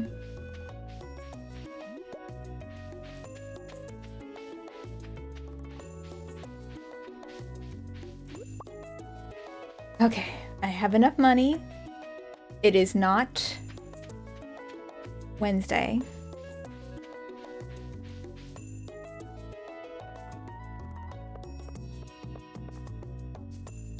See, I know there's a Baltimore accent, but I don't think I have a Baltimore accent.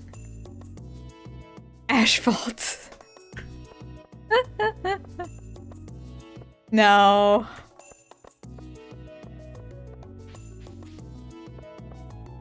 Should I just start bullying my audience? Like, that's the way to go, do you think?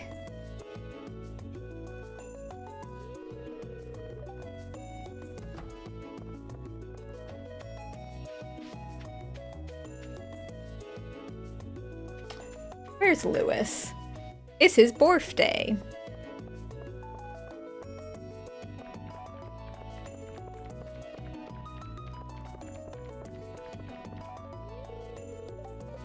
The thing is, I know it's basic, but I do really like calling, like, Twitch viewers chat. Like, when Dan and I are playing video games, no joke, I pretend to talk to chat all the time. Kind of like, you pretend to talk to a producer on The Office. I just go, chat, don't you think Dan is dumb and wrong and I'm so hot and funny? And it makes me laugh every time. It doesn't make Dan laugh. There's just something so powerful about chat. Chat. What do you think, chat? This feels so official, you know?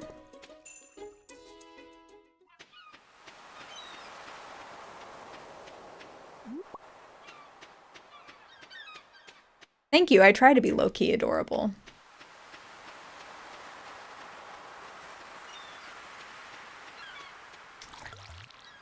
I need to stop doing that. 300! Yeah, I need to get a storage box ASAP. I forget how you unlock that. But the store is open, so I can at least get the extended inventory.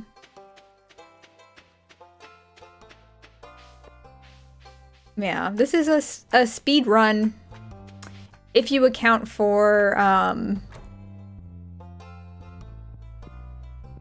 I don't count daylight savings. I don't count, other time zones. You gotta, like, plus or minus 12 hours for it to be a speed run, I guess. Exactly. Life is a pre-stream. That's beautiful.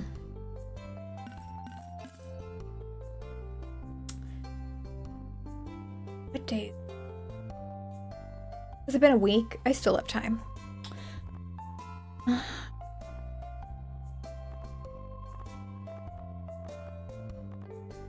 I'll do fatigue. Oh, 13. I forgot I was gonna get that. See, this is why I have Dan to hold me back. I forget what I'm doing sometimes. Okay, tomorrow. Next time on my chat. My Twitch stream. Oh, hello. We'll maybe get the extended inventory. Who knows? I know, I was kind of born a pro streamer. For being honest.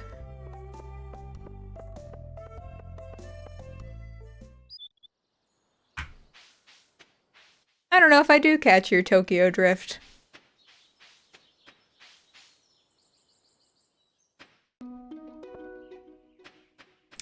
He gives off like to watch vibes the way I give off Canadian vibes, I guess. Y'all know, but I don't know.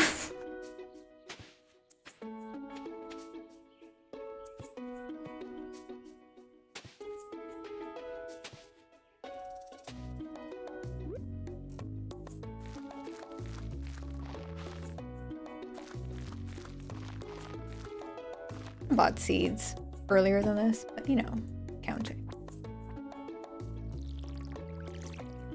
Oh, sweetie. I can't even keep up. That was just for good luck.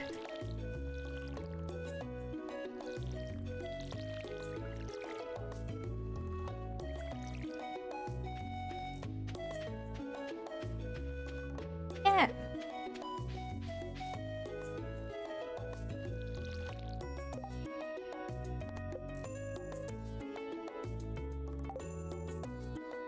What else? Stop watering things, please. Oh, I haven't met the wizard. Let's do that. That's easy. I can do that. We're off to see the wizard. Wonderful wizard of Stardew Valley.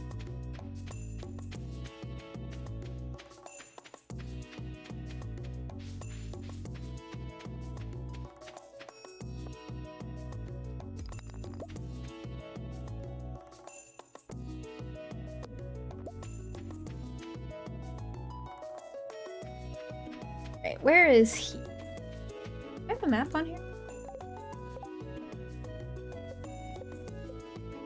I do. We're going over here. Alright, I got it. I got it. Right. That's not a site. Hello. Would you like this? Yeah.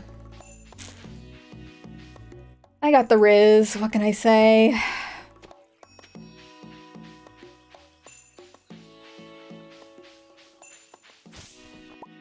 Y'all ever give your girl a clam?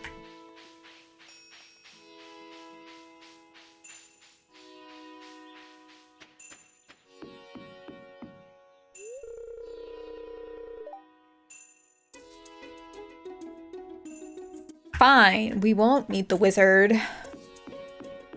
Fox. No. What about the... Is it Hat Mouse? Or is it Cat? He's down here. So need him.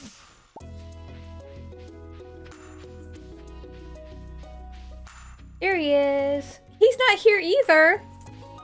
I really haven't... I thought I remembered more.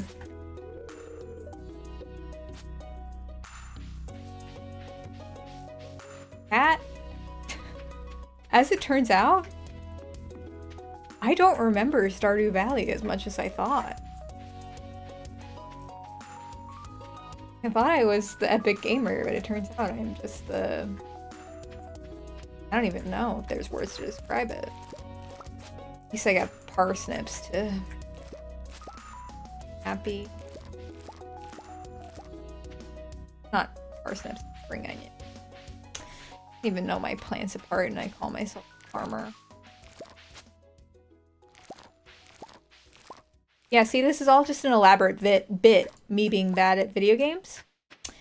Just to make more entertaining content for y'all. No other reason. That's still locked. I will listen.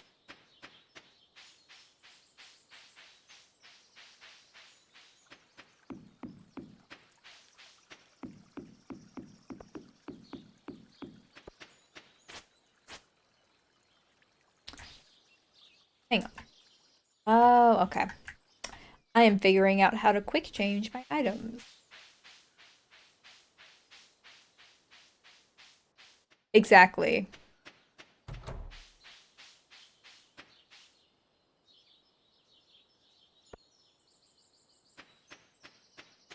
Bet the libs weren't expecting this. But,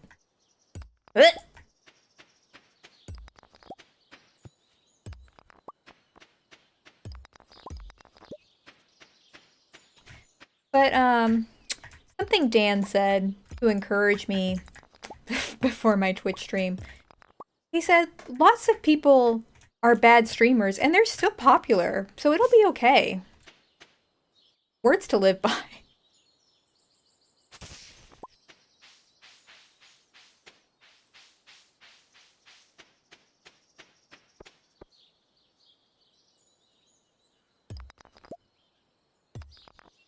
So who says you need to be a good streamer to be good at streaming?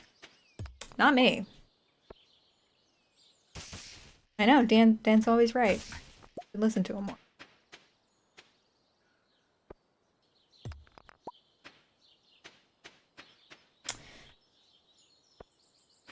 Whee!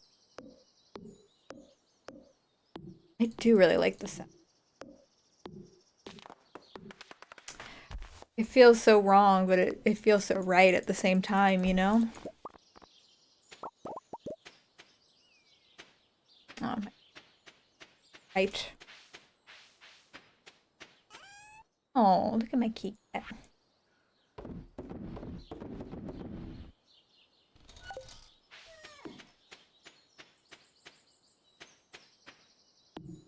It is Stardew ASMR, except it's not actual ASMR because ASMR does the opposite of what it's supposed to do for me. It gives me like such the creeps. Like I can't stand it. Especially anything that's food-based. I mean, I'm wearing headphones, so I can't really do it, but anytime like Dan is eating food near me, I'm literally just like I can't do it at all. So I'm kind of glad that like I guess mukbangs are still popular, but I feel like the people I watch aren't making mukbangs like they used to. I for one am glad. I couldn't edit my ASMR, so I can't do ASMR. I guess if I hired someone else to edit the audio for me, I would do it. But I couldn't listen to it without cringing. So that seems like a little bit of a obstacle I'd have to work through. It does sound good though. That is like such a dream job though. You know the people who do the sound design for movies and video games and they'll be like, "Oh, the sound of a monster eating someone's flesh was actually me just walking around with newspaper around my feet and it made this sound." I think that's so fun. It's probably much harder than they make it sound, but I love it. One of my friends who was a film major in college, that was actually one of her assignments was to make those sort of sound effects. And I was so jealous. Film majors got to do fun things. Cool. I had to like learn political theory.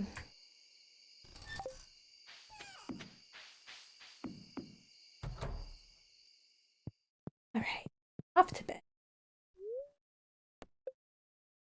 I'm still consistently using the wrong button to go to sleep, but you know, some things never change.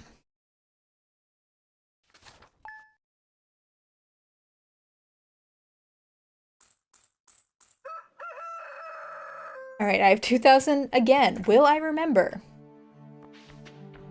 No. Ugh. Things must take... Ah. Ah! Ignore that. You didn't see that.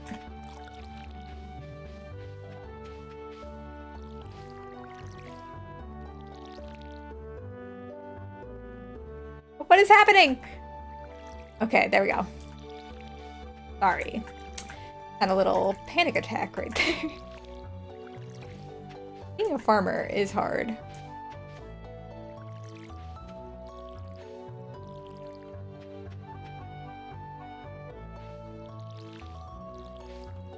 Woo.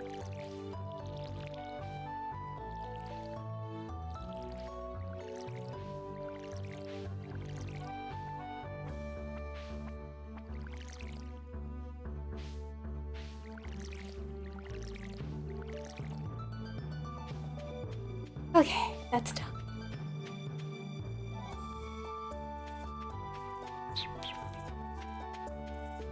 I haven't interacted with like any of the townspeople. I've been like so on that grind set. On that grind set that I have no time for girls. I forgot I was supposed to see Mayor Lewis. Mayor Lewis. Alright.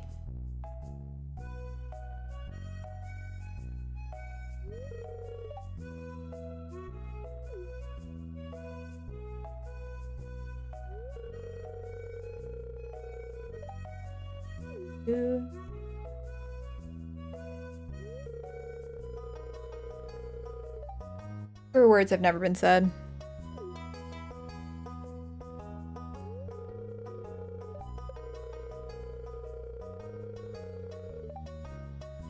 I know, kids these days. I mean, I didn't say it.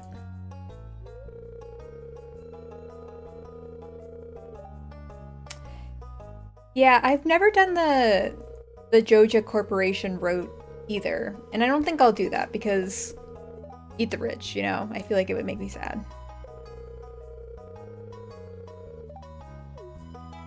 I won't do that to y'all.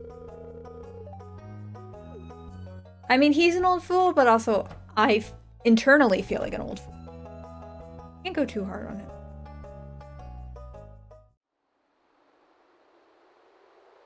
Beautiful.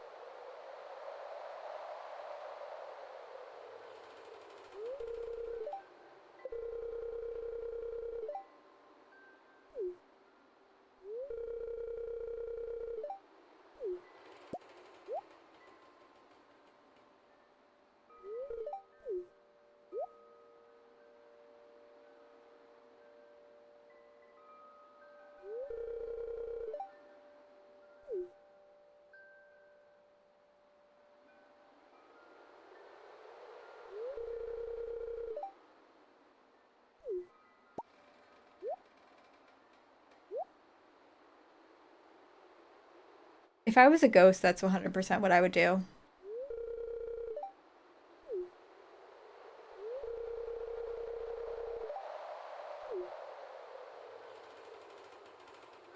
Ooh.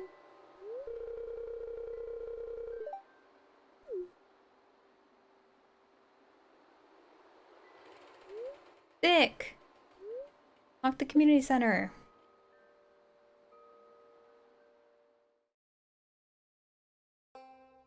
Nice. Actually, a list.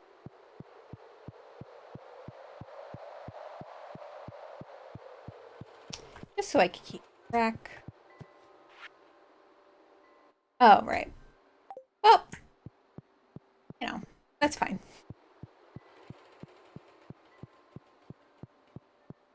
The only one. Okie. I will figure that out at a later date.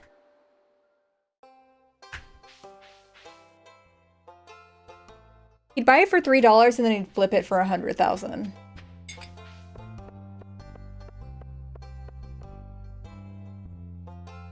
Okay. I think a successful way to end this episode is by finally buying the inventory upgrade. That's over here, Ashley, not at the other spot.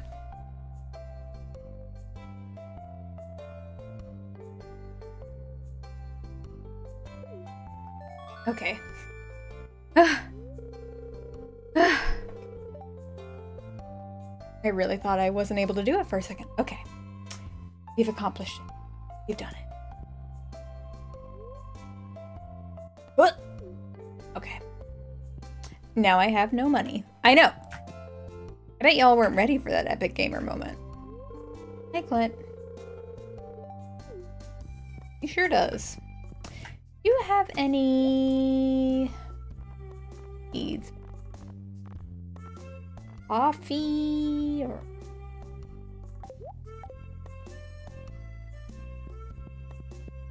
Marnie not doing your job, as I see. If y'all haven't played Stardew Valley, Marnie is never at her shop when she's supposed to be. And it was a major source of annoyance for me. And I'm assuming it will be again.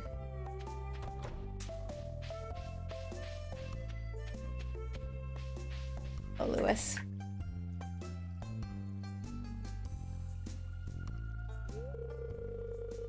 Did it. What's that supposed to mean? Weird, he said us, but I'm a farming master. I don't know what the I'm gonna practice fishing a little bit so I can remember how to do it properly.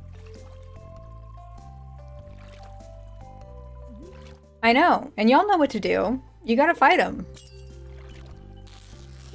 If you're a true fan, you would beat him up for me. I don't make the rules.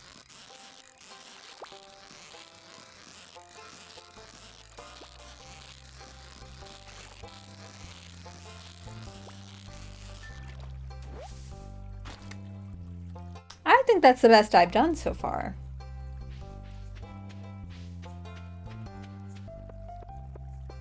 They really missed out on letting you murder people in this game.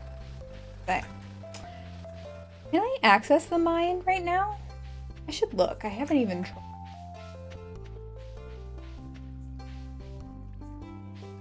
Look that way. I'll go this way. I'm gonna go check out the mine and then probably gonna log off for the night after that. Just so y'all are warned.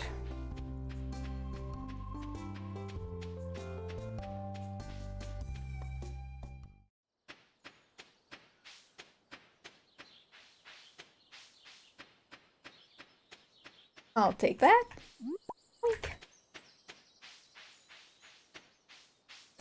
So my plan is I will first of all I need to put the schedule on my Twitch. My plan is to do Tuesdays and Thursdays from 7 to 9 and then add weekend streams as my schedule. So my plan is to be back Thursday. And I don't have to just play Stardew. We can expand it, you know. Play other stuff. We can play Nancy Drew games. Point and click stuff. Okay, I can go to the mine. Also 7 to 9 p.m. Eastern Standard Time. But I will also just put it in the Twitch schedule so that y'all can see that when you get back.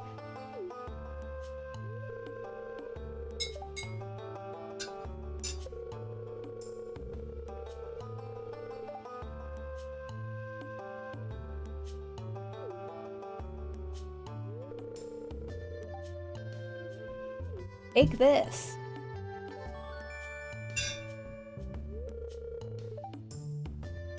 For you non-gamers out there, that's a Zelda reference.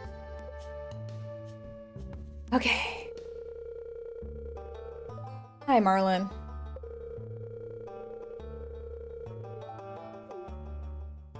Sick. Oh. Do y'all hear that? That is Goose.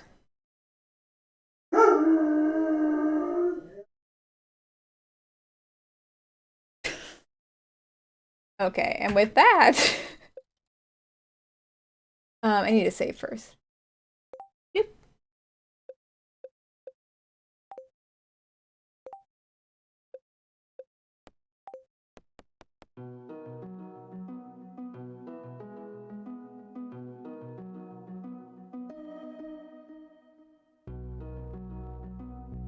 I thought it would say save first.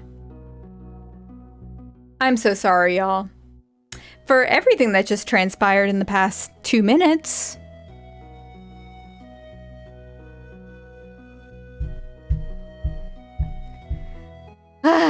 Well, luckily, I did not make a lot of progress. So what I'm gonna do is I'm gonna go back in tomorrow and catch up to where I was before. Yeah, let me see. Where did it save my progress to? Yeah, that's my test stream. Day 8. Are we on... I think we were on day 10. Oh, wait, no. It only didn't save this day. Okay. We're not that far behind. It's not as bad as I thought it was. Yeah, okay. I'm just gonna catch myself up to where I was before and figure out where the save button is for next time, because I'm an epic gamer and I know these things.